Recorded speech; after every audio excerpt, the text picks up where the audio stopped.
Ring you, Graeme Kenna. This is the voicemail of Graeme Kenna from the Legal Department for Adult Services in Bradford Council. Please leave a message and I will get back to you.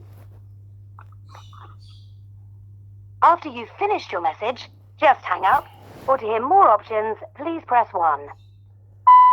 Hello, Mr. Kenna. It's Mr. Hussain here, once again leaving yourself a message. I believe this is message number 41 that I'm leaving you since the 10th of October. Today is the 19th. Today is Sunday the 19th of November 2023, and the time is about 12:15.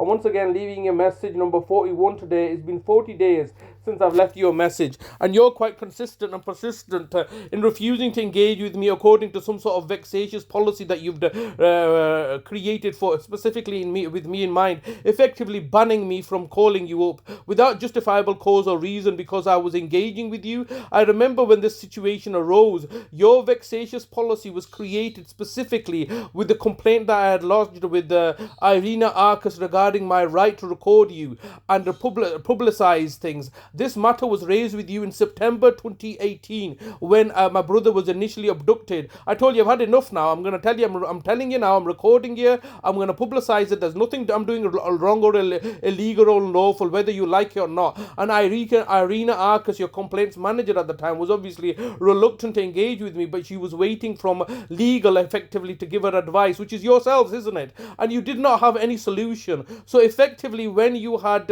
looked to kidnap my mother in February, when you had looked to arrest me in February, when you had then subsequently instigated court proceedings in the Court of Protection, you then issued out a vexatious policy document whilst at the same time effectively looking to hold my mother at ransom and a hostage because of the court proceedings that you had underway. Those court proceedings then took a precedence because you then had put a vexatious policy in place and then put a transparency order in place to effectively ban me from speaking to you or ban me from speaking out at all. So that's what you did then. And now all of a sudden, years later, you're effectively trying to achieve something that's not in law, that's not lawful, effectively trying to stop me from recording you and publicizing it. You people are not private, you are public. And you know what?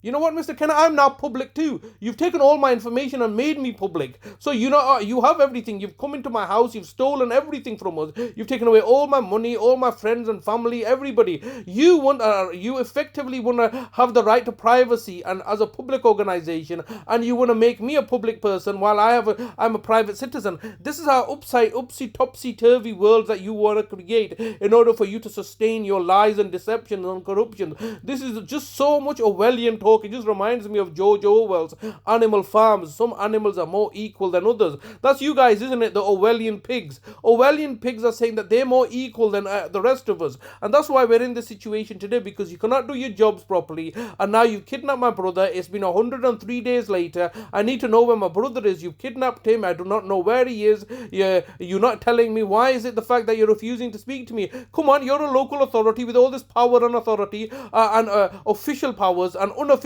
powers where you can go around killing and murdering people, but you don't want to speak to me. What's the problem here? Nobody wants to speak to me now. My mother's been murdered. You murdered my mother off by forcibly giving her providing her with a vaccine that she didn't require, and now all of a sudden you are now doing the same thing. You have no right to touch my brother. My brother's not consented to any of this stuff, and look at your brazenness coming to my house, taking my brother away and holding him captive and for the last 103 days without even telling us, me, his family. I'm his nearest relative and closest family member. What are you going to do? You're going to now create a family for my brother, such as your tenants Shida and your Shida and Halda, the people that you provide services to, or get my brother Adala to be more complicit in order to meet your narrative that Taliban's having access to his family. Just a contrivance and a paper exercise, a tick box paper exercise. Mr. Kenna, Bradford Council, we are human beings. We are not your tick box exercises, okay? Your very existence is there to serve us.